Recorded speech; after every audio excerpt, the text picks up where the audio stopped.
What happened, what went wrong? India woman एक तरफ, England woman एक तरफ, मतलब बीच में थोड़ा सा I just took a break of watching that match and मतलब मैं कन्विंस थी मेंटली कि इंडिया वुमन जीत गई है, एंड देन क्या हुआ अचानक से? नहीं, ऐसा ही होता है कि जब आपके सीनियर प्लेयर्स अच्छा बिफोर एनीथिंग हैपेंस हुआ क्या, जरा हम अपने व्यूवर्स को भी दिखाते हैं। मैच समरी जो है वो स्क्रीन पर आपके सामने है एंड हम जरा उस पे नजर डालते हैं कि क्या एक्चुअली हुआ और कहां से कहानी जो है वो पलटी। And just from 4 runs England women just one from 4 runs, सिर्फ 1 by 4 runs। और क्या गलत हुआ, क्या रहा? इंग्लैंड वुमेन 288 रन्स उन्होंने स्कोर किए 8 विकेटों के नुकसान पर। हेदर नाइट 109, एमी जोन्स ने 56 एंड स्कीवर ने 38 बनाए। दीप्ति शर्मा 4 for 51, चरनी ने 2 विकेटें हासिल की 68 रन्स देकर एंड अमनजोत कौर ने कोई विकेट हासिल नहीं की, 26 रन्स दिए। इंडियन वुमेन ने जवाब में 284 for 6 बनाए। अब ये वैसे तो दिख रहा है कि जी ये क्या हुआ, बड़ा क्लोज गया और ये गया, मगर आपको ये शायद 4 से 5 ओवर्स पहले अंदाज़ा हो जाता है कि कैसे इंग्लिश वुमन जो है वो हावी हो गई इंडियन वुमन पर। And Mandhana with 88 runs, Harmanpreet Kaur 70 runs and Deepti Sharma with 50 runs. Skewer ने 2 विकेटें हासिल की, स्मिथ ने 1 विकेट हासिल की एंड लॉरेन बेल ने जो है वो 1 विकेट हासिल की और इंग्लैंड वुमन ने 4 विकेटों से जीत हासिल की।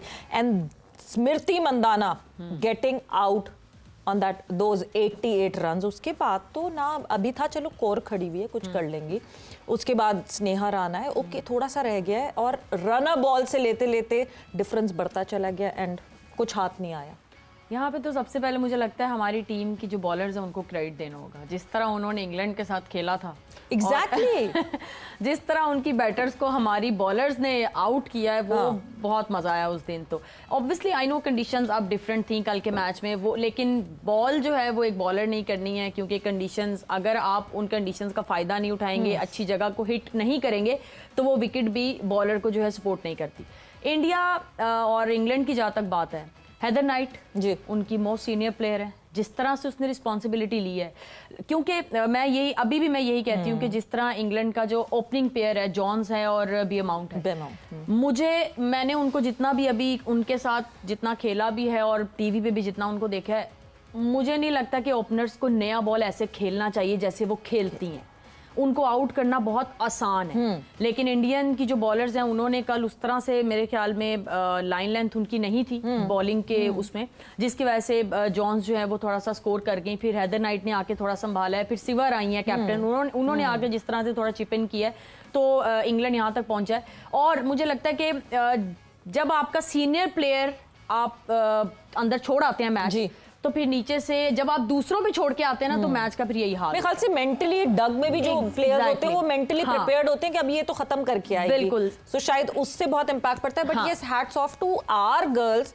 ठीक है वो रेन बारिश हो गई थी, वो वॉश आउट हो गया था मैच, बट जिस तरह हमने इंग्लिश टीम को हैंडल किया था, न्यूजीलैंड के हवाले से मैं ऐसा नहीं कहूंगी न्यूजीलैंड के अगेंस्ट हम इतने कन्विंसिंग नहीं थे जैसे इंग्लिश टीम के अगेंस्ट, तो बारिश ना होती तो we would have won it. नहीं डेफिनेटली वो तो मेरे ख्याल से एक बहुत बड़ी विन थी पाकिस्तान की जो बारिश की वजह से नहीं मिल सकी। इवन ऑस्ट्रेलिया को अगर आप देखें we had them what 76 for 7 और मुझे याद है उस ऑस्ट्रेलिया मैच से पहले सिद्रा अमीन ने ये बात कही थी कि अब हमें ज़रा कंडीशंस का अंदाज़ा हो गया और वो बॉलर्स ने दिखाया भी। बट देन अगेन मैं समझता हूँ जो पाकिस्तान की वुमेन्स टीम है वो इस वक्त एक ऐसे कंपटीशन में है जहाँ पे बाकी की टीम्स उनसे बहुत आगे हैं। अगर आप मेरे से पूछें, मुझे लगता था कि पाकिस्तान के पास बहुत अच्छा चांस था कि बांग्लादेश, क्योंकि आप जब इस तरह के टूर्नामेंट्स में जाते हो आप ईयर मार्क कर लेते हो आप किस किस टीम को हरा सकते हो, कौन सी टीम्स है जिससे हमें मिल जाएंगे। हाँ, Bangladesh was one such team, वहाँ पे आप you failed, you did not click और उसके बाद एकदम से आपने तो 1-2 मैचेस अगले हारे। बट पाकिस्तान ने उसके बाद कमबैक बहुत अच्छा किया।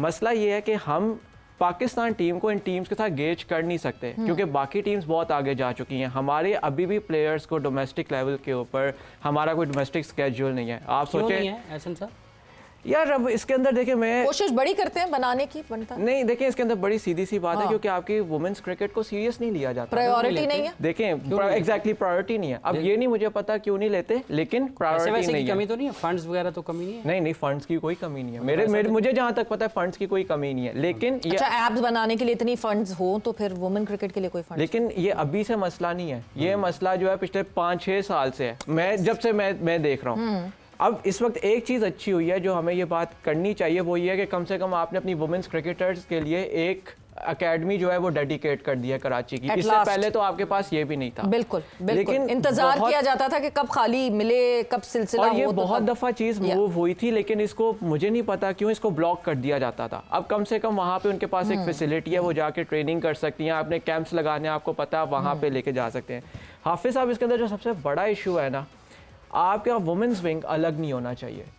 Your women's wing should operate जिस तरह मेंस क्रिकेट ऑपरेट करिए, जो उसकी तरह है, क्योंकि जब आपने अपना वुमेन्स विंग अलग कर दिया, वहाँ पे अकाउंटेबिलिटी जो आपके डिसीजन मेकर्स हैं, जो वहाँ पे एडमिनिस्ट्रेटर्स हैं, उनकी बहुत कम हो जाती है। और वही फिर out of sight out of mind वो चीज़ हो जाती है, क्योंकि पीसीबी के ऑफिसेज इस तरफ है, वुमेन्स विंग ग्राउंड की उस तरफ है, तो वो कोई ज्यादा पूछताछ नहीं होती, बात कुछ नहीं होती। इतनी जॉब्स कैसे ऑब्लाइज की जाएंगी फिर अगर विंग ही सेम हो गया? देखिए, जॉब्स ऑब्लाइज, आप देखिए at the end of the day jobs oblige करने की बात नहीं, और करनी हो आपके पास बड़े तरीके होते हैं। मसला यह है कि पाकिस्तान की वुमेन्स क्रिकेट सफ़र कर रही है। बिल्कुल, सबसे बड़ा जो इस वक्त इशू है, आप देखें आपके पास जिस तरह मैंने बात की, आपका डोमेस्टिक स्ट्रक्चर नहीं है।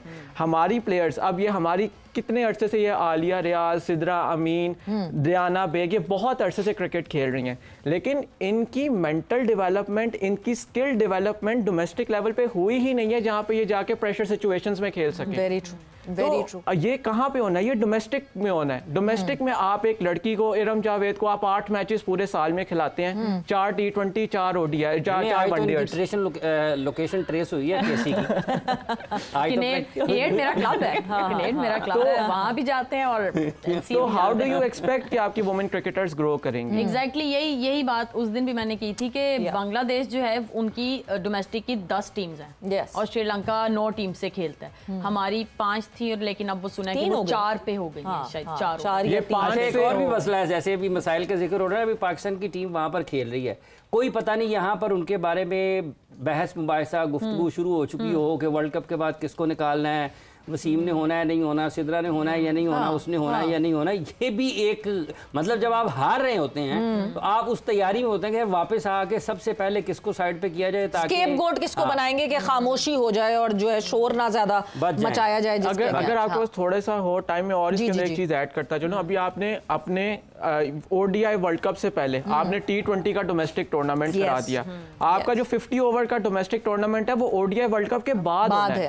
आप इतनी से देख लेना, अगर आप इतनी बेसिक चीजों पे आप फंस रहे हैं, आप वहां पे प्लानिंग सही नहीं कर पा रहे, तो हाउ कैन यू एक्सपेक्ट कि आपकी टीम जाके जहां पे अगली जो टीम्स हैं, ऑस्ट्रेलिया के पास अपनी एक डोमेस्टिक T20 लीग है, इंग्लैंड के पास डोमेस्टिक T20 लीग है, इंडिया के पास डोमेस्टिक T20, दुनिया की सबसे बड़ी वुमेन्स T20 लीग है। हमारी प्लेयर्स वहां पे जाके कैसे compete करेंगी? एंड देन आप एक्सपेक्ट करते हैं कि ये प्लेयर्स जो है ये हाईएस्ट लेवल पे जाके जो है कम्पीट करें और उनके शाना बशाना खड़ी हों। तो अभी जितनी परफॉर्मेंसेज आ रही हैं शायद उतनी बहुत हैं इनके हिसाब से, जिस तरह का इनका सिस्टम पूरा चल रहा है। एंड ऑब्वियसली हम थोड़ा सा स्ट्रीमलाइन ज़रूर कर सकते हैं जो वुमेन डोमेस्टिक है उसके हवाले से, मगर यस ये डिस्कशन तो हम आगे भी कंटिन्यू रखेंगे।